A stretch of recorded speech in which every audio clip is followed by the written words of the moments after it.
Okay, today we're gabbing with Kara Berry, host of the incredible Everyone's Business But Mine podcast, which covers all things pop culture, Bravo included. I've been on her podcast before, most recently as part of a roundup of things we'd like to leave in 2023. I said Scandival. So I'm thrilled to be able to welcome Kara onto Gabbing with Gib this week. Kara, how's it going? I'm just incredible. We're on the eve of, not even the eve, we're like anticipating the finale of Salt Lake, but I'm just excited all around to Yeah, be here. very excited. Like we were just saying, like I can't believe it's been a week since the finale and the reunion tonight. Like it feels like we've been living with that finale as like a cultural reference point and things for like months now, honestly. Right. It's like a baby. Like this has just always been. It's you're part of the family now, and I'm happy they're here. And that's what speaks to how iconic it was. Truly. So Kara, when I messaged you asking you to do an episode of Gabbing with Gabe, and I was like, we can actually talk about anything. We can do like an all-encompassing thing. You were like, Southern Charm has been particularly, quote, on your spirit. So Yes. explain that. How has it been on your spirit?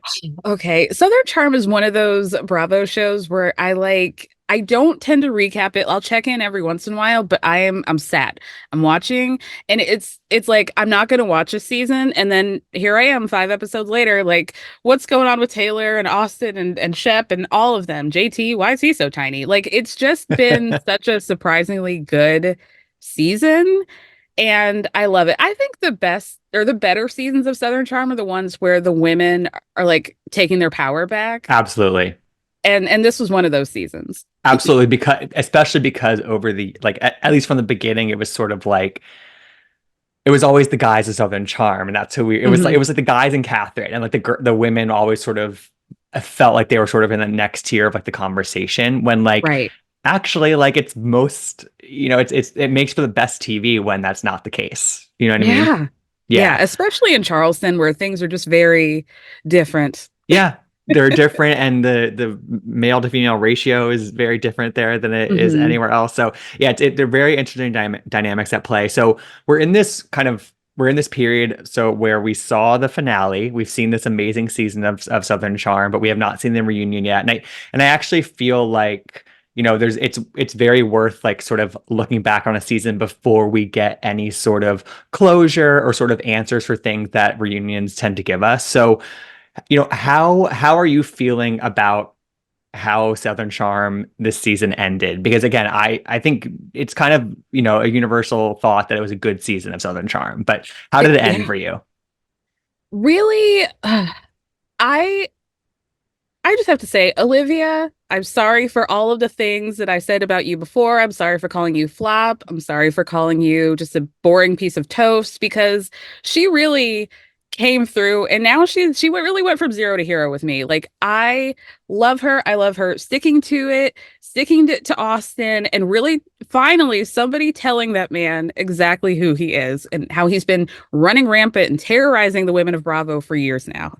Yeah, no, I think we can get. I was gonna get to Olivia later, but let's just talk about her now because I think to me she is the winner of this season, and she's had this incredible rise as a reality star, and she sort of she leaned into this sort of like dual hardship that came to her doorstep this season. It was the loss of Yeah. her brother while also dealing with the loss of her friendship with Taylor because of a betrayal when she hooked up with her ex. So there was this sort of like a lot of negativity came into her life and a lot of hardships for her to sort of overcome. And she sort of leaned into that. She leaned into being an open book as it pertained to all of that stuff. And I just like respected so much how she dealt with all these things. And I don't think that the Olivia from last season necessarily would have been as open about all of these things.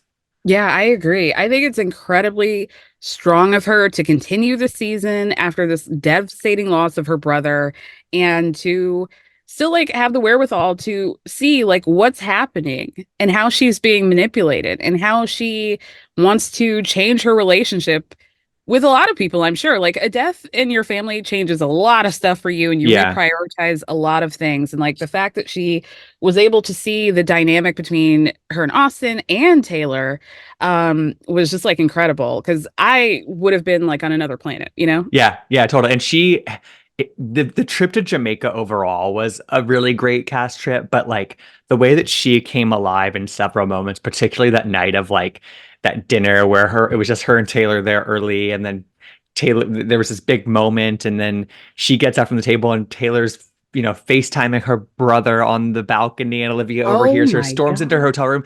But like to me, it was very clear to me that she was recognizing, she was obviously acting on her emotions and her instincts, but also like she was recognizing what her job was also in those moments, right? Like I think that her reality star instincts were really cultivated this season. Fully. Like I haven't felt like that much excitement since like several seasons ago when Thomas in a, substance fueled rage tried to climb out of his bedroom with Oh, Catherine, one of their right. child's bedrooms, and he was all sweaty and like screaming. Yeah, to see her like overhear it and we need to be like, don't do it, don't do it. I'm like, I'm thinking like, do Yeah, it. This do is so it. Do satisfying to it. go into her room and be like, fuck you. Like that's incredible. Yeah, no, it was Incredible amazing. work. And do you think that like Olivia has what it takes to sort of continue to sort of build on this momentum that she's gotten this season and continue to kind of give us what we want as viewers? I hope so. I think she's got a lot of left that I would like to see. I would like to see Austen just squirm every time they have to film a scene together and him like try to navigate all like he's got a playbook and it's so obvious. There's a blueprint of how he does it and like just like one girl and then there's another girl and I'm going to make this one jealous with the other one. And yeah, no, I would like to see her just like really stick it to him and all the men, frankly. Like give it to Shep. Give one to Yeah, Shep. totally, totally. And I feel like for me, like the finale itself wasn't necessarily as satisfying as the rest of this season and sort of what built up to that finale was. But I was happy that some of the blame shifted from Taylor to Austen via Mhm. JT. What did you Yeah. make of the sort of shifted dynamics in that finale? Oh man. That was a tough go for JT, who, Yeah. by the way, I would just like to say, like, his body doesn't make sense to me. You know what I mean? Like it's a great body. It just like I don't get it. How did that happen? But he yeah, like the whole dynamic I really loved. I love that Olivia's like, I'm just done with Taylor. Like there's nothing I can do. And for Taylor to be also like, well, I've said all I can say, I've done all I can do. Like, and she's like both Taylor and Austen are acting like it's Olivia's Right. responsibility to fix her relationship with them, two people that did her very dirty and lied about it. It was like so wild. And to see JT try to explain this to Austen, or to see Austen tell his sister, I'm expecting an apology from Olivia tonight. And Katie being like, what?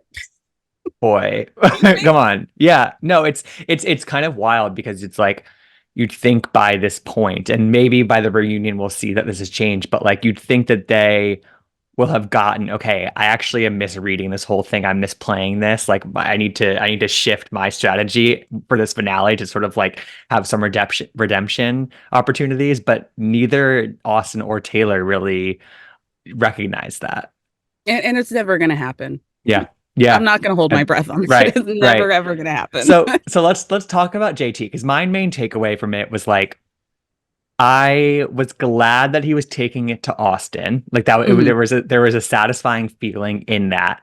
But I also felt like he was doing too much and he wasn't really he needed to catch a hint from Taylor that she just wants to be friends with him. And even though she hadn't outright said that until the finale, like it was very clear from how she was interacting with him that she was not interested in anything more. So Very. I don't know. It's sort of like I think they found another great male reality star in Charleston and JT. Like I he's agree. flawed and he's kind of like does things that you like and does things that you don't like. But I was really caught sort of in between with him after this episode. I agree. And I'm wondering if you saw the TikTok from his ex-girlfriend. No, I didn't. What was it? Oh, okay. Because she basically was like, he's just like Austen, just like Shep, long story short, like he's an F-boy just like the rest of them. And he Mm, like tries to get these like 20 something chicks just like the rest of them. And like he's just like a very strange guy. I guess there was a girl who was like flaunting that they were dating after this ex-girlfriend. And it was like just like a very weird situation. So yeah, JT was kind of like early Austen, where it's like you're not doing right either, but you're Right. able to call out other people's wrongs, which is an interesting juxtaposition. Yeah, it is, and yeah, you and also you get the obviously you get the sense that he's been sort of floating around this group, sort of off camera for a Yeah. while, you Yeah. know, and so I would love to know more about that. I would love to know more about because some of them have preconceived feelings about JT that I almost feel like they're sort of suppressing. You know, like Hmm. some of the guys are like, "Oh, JT, you're such a loser," like whatever, whatever. But like, I want to know why they think that. You know what I mean? What do they Right. know that we don't know yet? You know? Yeah, I mean, I do think it's a little bit like Gatsby-esque, where he comes to this big city and he wants to be the big fish immediately, and they're just like, okay, who's this guy? And like, I guess eventually we'll hang out with him. And then he slithered his way on this camera. And the very first episode, he outs all this stuff between Austen and Taylor, something that Austen in the episode was later blaming JT for, which is the perfect example of Charlestonian politics. You're more upset with him for telling the truth than Right. what you actually did, which is go behind your friends' backs and hook up with a girlfriend of your best friend. It's so backwards. Yeah. It's like we're valuing like the boy code over Yeah. like just admitting that you did something right or wrong, and it's Right. yeah. And yeah, but I do think that like, you know, on this season of Southern Charm, we got sort of introduced to, you know, three or four like more peripheral characters that had again sort of existed in this world with them clearly for a bit. Mhm. But JT was really the one that to me proved to be most game, most you know adept at reality TV because he could clearly be produced and willing he was willing to be confrontational. So even though he's maybe not is like my isn't my favorite new addition to the show ever, I'm glad he's around, honestly, because it's a new male energy or it's a new Yes. man for us to like be chopping it up with, even though he might Hmm. be, you know, checking that same box as the rest of them. Yeah, and it looks like from what I saw in the comments that he's working on Sam from a Summer House Winter House. So Is we'll see. he? What did he comment? Said she looked beautiful, and I think she gave it back to him like you're very handsome as well. So Okay. we'll see. We'll Okay, well, watch Sam this knows how to space play the game too. So for sure. you know, we a cross show romance is not a bad move.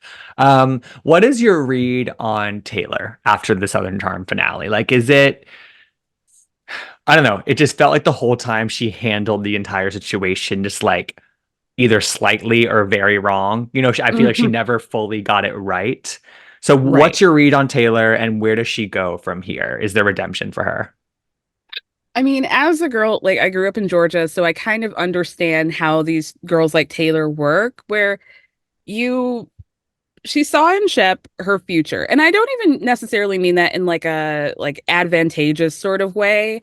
I think she just like this was it. I mean, she comes from this Christian family. They're very traditional. Like I just think is one of those girls who thought like my life is just going to work out, and then Yeah. it didn't. It doesn't sound like it should because what she said about Shep's inability to make women finish. It's like why are you wanting to hitch your horse to that wagon? But anyway, But it's probably for like the image and like sort of the Christian values of it all. You know what I mean? Like right. he checked the boxes on paper. Right. And then everything blows up for her. And I think she's just doesn't seem like somebody who's had to take accountability before because she's always just been like sweet Taylor Ann. And Hmm. now she's like having her feet held to the fire and she doesn't know what to do. And I do feel like empathy for her because I feel like Shep is playing her. He'll like whisper sweet nothings in her ear and not really set hard boundaries. But then there's this other stuff with Olivia where I'm like, girl, I can't help you with this. Yeah, totally. It was tough to watch in that finale of like her coming into that conversation with Shep basically being like, I'm open to getting back together, essentially, and like probably thinking that he would be game as well. But Right. he, surprisingly or not, shut it down and was like, listen, I don't think we can do this again, but I want to know if we can be friends. And like, oh, it just, I do. She, as much as she handled it so poorly, I do feel for her because it's Yeah. I got like at BravoCon, it just felt like she was kind of like a shell of a person, and she's taken so many hits, and like obviously some of it so you know is deserved because of her own behavior, but at a certain point, it becomes that thing of like when does the person who is sort of getting not ganged up on, but sort of it's like everybody versus somebody at a certain point, I think the audience and maybe people on the cast sort of loop back around to Taylor, and she becomes somebody that needs to be lifted up again. You know what I mean? Like Yeah. almost like a Yeah. Sandoval in some ways. Right. I really, really wonder how that's going to work out for her next season or if she'll even come back. Yeah, I I think would she be will. very fascinating to see her evolution if that Yeah, happens. I know, I know. It's this thing where it's like she dated into the show, right? She Yeah. dated into Southern Charm, and I think now that she doesn't have Shep, she is kind of without like a flotation device, and she's just kind of sinking, which is it's tough to watch. And we never really got the full answer or the full story on the Whitney stuff, did we? With her, did we? And this is something that I wrote down. Like Whitney is like you know how you go in and out when it's on a hot summer's day and they're like hello, the air conditioning's on, you stay in or you stay out. You either want to be part of the storyline because that was a major thing where he had been sharing revenge porn, sound like to me, naked pictures of Taylor with everybody, and then we're just like, oh, okay, well, what's going on with that? That was a huge plot point for me, and I'm like, why are we just breezing through it? I completely agree. It was like used as this example of her just like being even more reckless post breakup Right. from Shep, and it's with somebody on the show, right? Yeah. And then he doesn't really have to answer for it for some reason, and none of them really, intensely question him about it. I don't understand why Whitney gets off scot-free with all of what you just mentioned. It doesn't make any sense to me. Isn't he sort of a produce? Is he a producer on the show? Maybe that's He's the why. creator producer of the show, and that's got to be Yeah, the only reason why.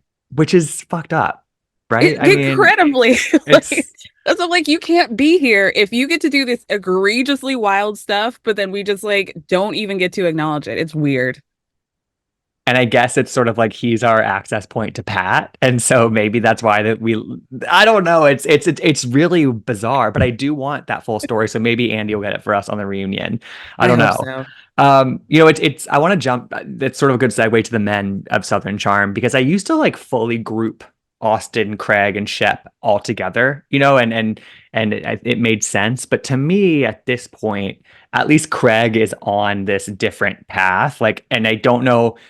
I guess first, like, we see him, he's working on his house. He's in the stable relationship. He's working out a lot and he's kind of focusing on slowing down south. All these really positive changes in his life. How much of that do you attribute to Paige and her influence on him? I would say probably 94%. I'm gonna give 94. it to Okay. Paige. But I do, yeah, this is another fascinating thing about like if you take Craig into season 2 of Winter House where he's doling out $100 bills to everybody and just being like a total dickhead. Yeah, But in Charleston, he's like the one who's really got it together. And this was like the secret storyline that I really love is that Shep can't stand it. He cannot stand that Craig is that part. stable. He can't stand that Craig is making sense. He's successful. He's got all this stuff that Shep had like, he was like, he's never going to go from the guy who lied about being in law school to this. Like, that was never going to happen. And now that it has, like, he just like, it's just like bubbling under the surface at all the time. And I love it. I love it. It's almost like Craig represents the road not taken for Shep. It's like Hmm. Shep at a certain point in the run of this show, probably pretty early on, he was holding a lot of those marbles. He had a lot of probably opportunity knocking at his door. If he had cleaned up his act even just like a smidge, we could have been seeing a different Shep now. He's Yeah. had all these opportunities and he didn't capitalize on them, and Craig did. And it's almost like he represents sort of what could have been, which is really Yeah. interesting. All those things that Shep made fun of Craig for worked out, and he can't say Exactly. anything about it. He can't. He may be into sewing, but he's a sewing mogul now. So it's sort of Right. like, listen, like genuinely very successful at it. Do you find, I mean, you talked about sort of the Craig that we saw on Winter House and sort of that kind of, it was a pretty dark period, I think, for him and the beginning of his stages, the beginning stages of his relationship with Paige. We were seeing just like this really like kind of not great behavior from Craig. And it reminds you of like the different shades that we see of some of these different people. And I'm curious what you thought of the Paige that we got on Southern Charm this season, because I found her to be, and I genuinely like Paige, but on Southern Charm, we're seeing this like really light, um, I don't know, version of her that to me is really compelling. Yeah, and I feel like we got an answer to my question, which is how is she with a man who's so tinfoil hat? But they have that conversation on the way to the party about how like how do we get to the moon if I can't even get Wi-Fi in some places in Charleston?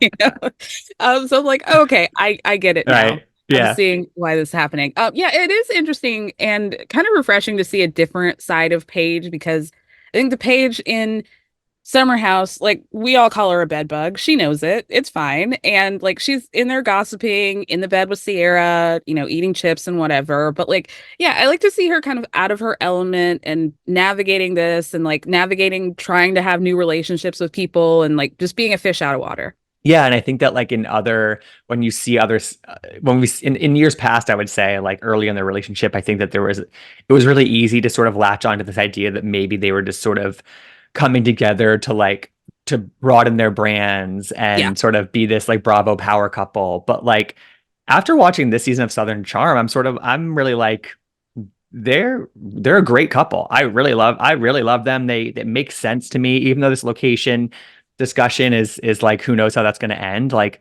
they really balance each other out, and I think in a really nice way. And I'm Yeah. glad to have seen that.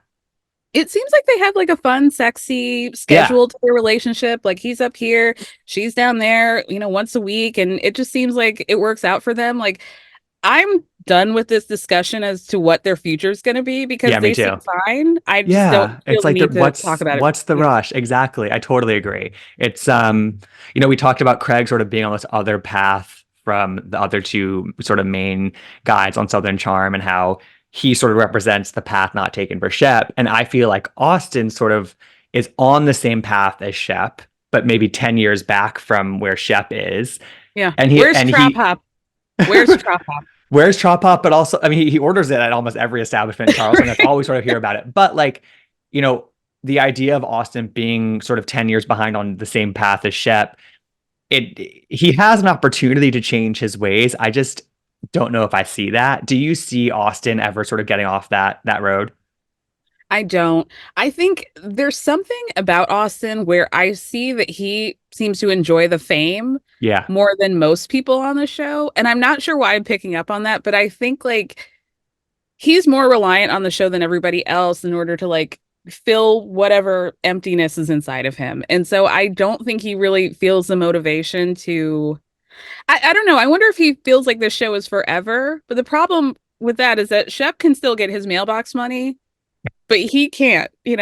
Yeah, totally. It's like, yeah, exactly. It's like we're not, yeah, I would love to know what his mentality is around it because it's like he does.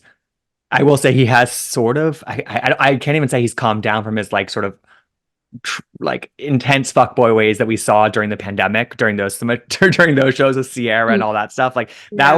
that was even darker, I think, than some of the stuff that we saw this Oof. season. But I don't know. It's I don't know. I'm sort of at a loss for words around Austin because you want him. I want him to We all change. are. I do, but it's maybe it's a lost cause. His parents don't even have an explanation for him. How are we expected to? Right, Kara, you are so right. I would Um, like to point out a glaring lie that happened in this finale, okay, though, because we're setting it up like we're going to the cottage where Whitney's going to woo women who are old enough to be his daughter by okay. like quite a bit. And he was calling people and he said, "Oh, I want the theme to be Valley of the Dolls." And somebody responded, "Oh, is that the same? Did it come out the same year as your birthday?" And he said, "Yes, it did not. That movie is actually 2 years younger than he is." So I researched Okay, it. fact checker over here. I love that. Good I'm to know. obsessed with his age. I really am. How old is he? 56. He is 56. Wow. Yeah. Wow. And he's Yeah. spreading Taylor's nudes that she sent to him in a Exactly. vulnerable moment. Okay. Exactly. Okay, Exactly. Whitney. Mhm. Well, the talk about Austin takes me to Madison, who Madison is this incredible reality star, right? She Yeah. is so willing to say what everyone's thinking. She's not afraid of confrontation. But, for probably the first time during her time on the show, like her personal life, her romance, her love life is so locked down. It is so calm and at peace and she's in a happy place and it makes me really happy to see it, but it gives her not that much to work with in terms of like utilizing her, you know, her skills as a reality star Yeah. other than sort of weighing in on other people's mess or sort of still tormenting Austen here and there. Yeah. How do you solve a problem with like Madison? I don't That's a know. great Like, what do we question. do? That's a really great question because I do want her to like always stick it to Austen, but the problem is like at some point, I mean, she is married, and it's like, okay, we can't just keep harping on your ex-boyfriend, even though he really deserves it, Right. frankly. No, Um, totally. yeah, I see her as being hopefully sort of like Cameron was, where she's like in the mix, like she's kind of friends, but she's also like, what are you guys doing? You Right. know, like what's Yeah. really going on? That's a good shout because she does do a lot of the narration in terms of at the recaps at the beginning of the episodes, and that's actually a really she could be the de facto Greek chorus narrator if she just.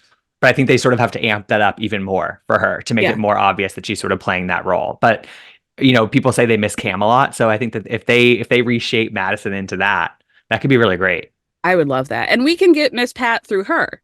We don't need her Totally. her Oh my God. And they have I love their dynamic. Like Yeah, they're so I don't need fun. Whitney Pat. I need Pat and Madison in the scene. Passing down her lessons of being a international bad bitch down to Madison. It's perfect. We need to replace Whitney as producers of this show next season. But it's sort of like See, you know the common party line about Madison is that like she would be amazing on Housewives, but there's no Housewives franchise even close to her really. I mean there's you know what I right. mean? It's like it's sort of and she's not ready for that necessarily, but I I agree. she has it in her. She has it in Where her. would you put her? What city would you put her in? Hmm. I don't know if there's a fit for her. In like another world, I could see it work in like 10 years, OC, Yeah, you yeah, know, in but I think that she like I almost wanted to say Salt Lake, but I don't know if that would work. Um I don't know. It's not really the East Coast ones because it's that's that those don't really feel like her, but yeah. I agree. I I don't also know. wonder what you think about her relationship with Brett. It's no shade to her, but I it made me think that I've not seen true romantic chemistry with like anybody on this show ever. I really can't think of a time. Yeah, they don't show that much affection on the show, do they? No, they No. don't. No, and it's I think that part of that to me is like I think that the sort of the presentation that we were getting this season from her was like I have this great new house and I have the kid and we I have the husband and I'm starting to family plan again and maybe it's sort of this like white picket fence image. I think that she sort of wants to because she in some ways I will say I'm hesitant with Madison only because there were these sort of clues of like her trying to rein herself in and like sort of clean up her image a little bit, which I didn't Hmm. love. It was a little too like old school for me Yeah. in terms, Yeah. but so those that I guess that's where I'm a little hesitant and I kind of forgot about that. But now that you bring that up, Yeah. it's I don't know. So we have this sort of next level of cast members in Vanita, JT, Leva. There's also Rod and Rodrigo who weren't really big factors on this show this season, but they're part of the cast.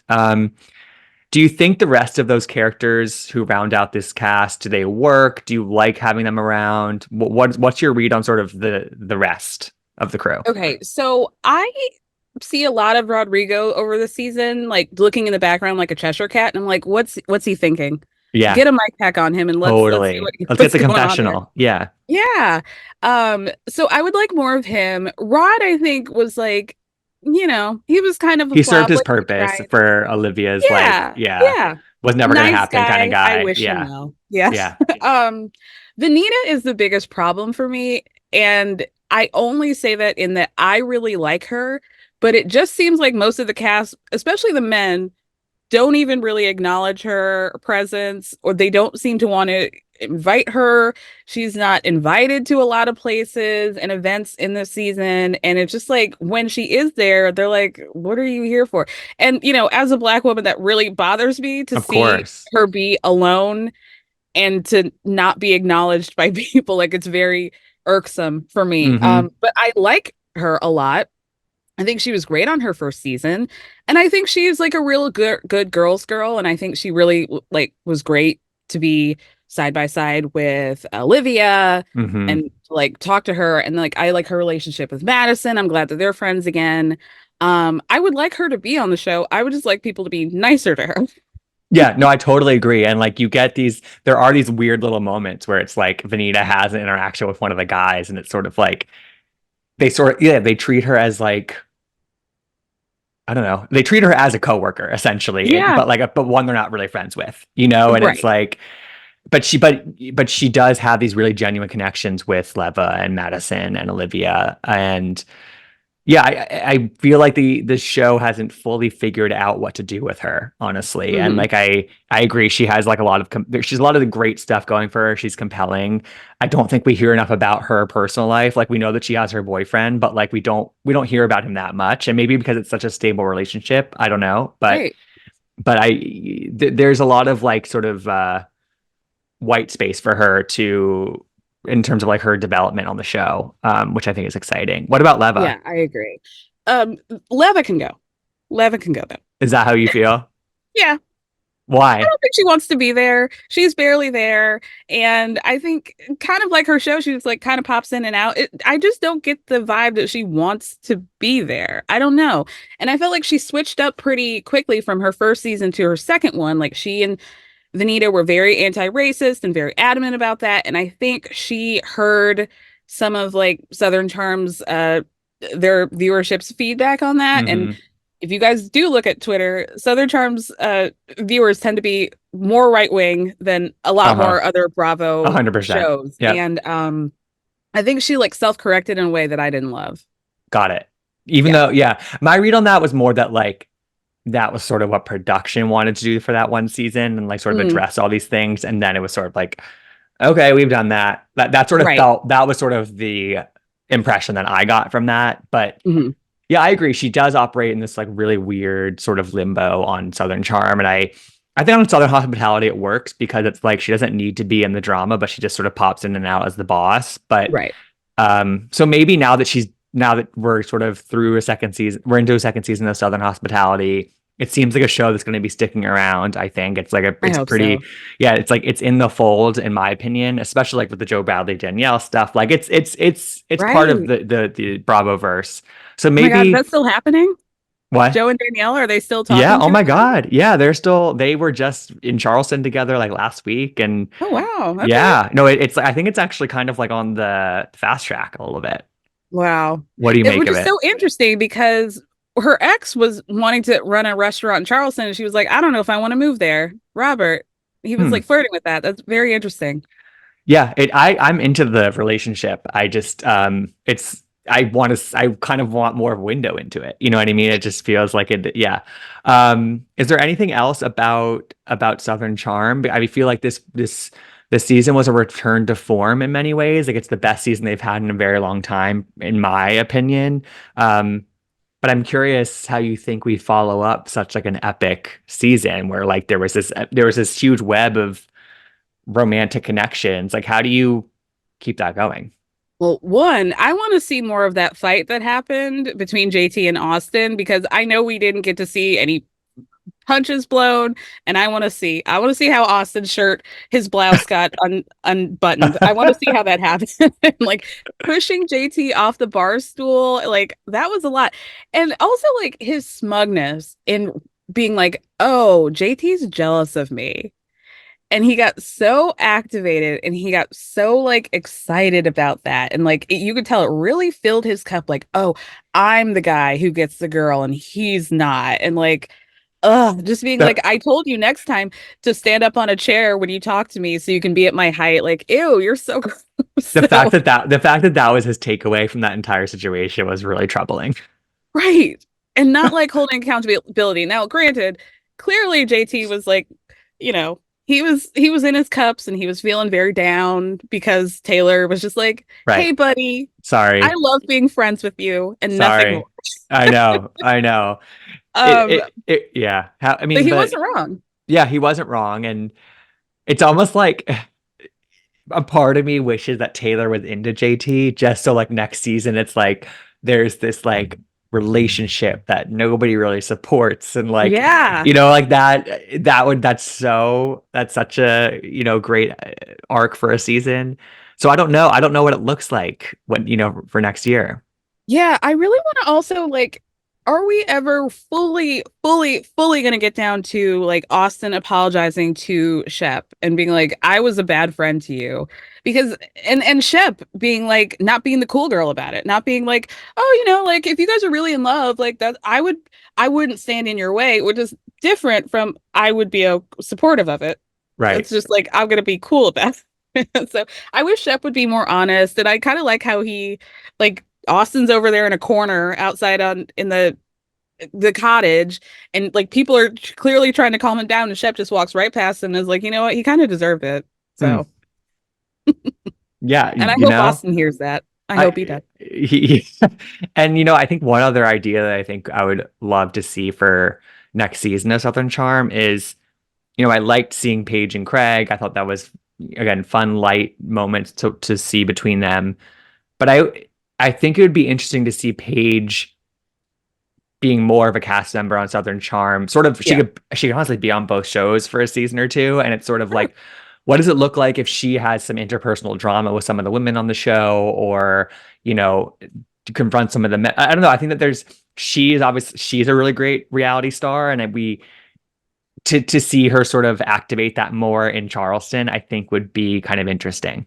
You know? I agree. And this is actually a great opportunity for her and Vanita to be friends because they work Yes. basically in the same industry. They're both the So fashion true. girlies. They're So true. both like the Instagram fashion chicks. Like it's surprising to me that they haven't connected, or maybe they haven't. We just haven't seen it. Totally, totally. Before we sign off, Kara, I mean, I know that you love Southern Hospitality, and this is Yes. it's our Southern Charm spinoff. Where are you standing on the show right now? Like, what's standing out to you? I'm loving it. I think Emmy in her villain era trying to kick Maddie out of being like main bottle girl. I don't know what their title is, but I'm loving that. Um, Manager, yeah. exactly. Yeah. No, And I think Emmy is sort of rising in the ranks in terms of yeah, she's dealing with this Will cheating stuff. She's confronting Maddie, who's sort of dropping the ball at work, and they're all kind of annoyed with her. I'm into the energy she's bringing. I really I am. agree. And I want more Grace Lily. I want more Grace Lily. I think that, I don't know if it happens off the show or on when they were filming, but I don't think she's with that guy anymore. I don't think she's with Liam anymore. As far as like, Good. I don't really keep up with all of them on social media necessarily, but I get the sense that they're not together anymore. So maybe we'll see some of that. I don't know, but she is the vibes. She is Wavy baby. Just everything. wavy baby. Oh my God, she makes me laugh so much. Oh, I love it. If people listening are not watching Southern Hospitality, Ugh, it's run, the don't new, walk. there's always a show that we say don't sleep on it. And right Yeah, now it's Southern Hospitality to me. for sure. For sure. It's like just perfect. And I call Maddie a laryngitis girl, where she's just like always screaming and having issues with her boyfriend and like all out. Like Tinsley would be one, Vicky Gunvalson, also a laryngitis girl. And I just like love their energy and what they bring to a show. Laryngitis girl. That's so good. That's Always losing their voice. Catherine Dennis, another laryngitis girl. and it's always about a guy. Yeah. Always about a Yeah. guy. Just Okay. like they're all in, they're always like fully in love within 5 minutes, but with like the worst guy, and they're always screaming at him in the street about something. And you always gotta have one. Every Yeah, group has to have one. absolutely. Well, Kara, this has been so much fun. I love getting your opinion on all things Bravo always, but Southern Charm today. Tell everyone about Yeah. everyone's business but mine, and when you put out episodes, where they can find it, all the things. Yeah, I put up my podcast 3 times a week. On Monday we talk pop culture, and right now I'm recapping Southern Hospitality. Wednesdays has been Sister Wives Wednesday for quite a bit. Okay. And then Fridays we talk just general housewives, what's going on in Potomac, Salt Lake, whoever's Miami, Beverly Hills, all of them. It's a lot. I'm impressed. I'm impressed Thank you. by the output. Kara, thanks so much for doing this, Thank you and for we'll chat having again me. soon. Yes.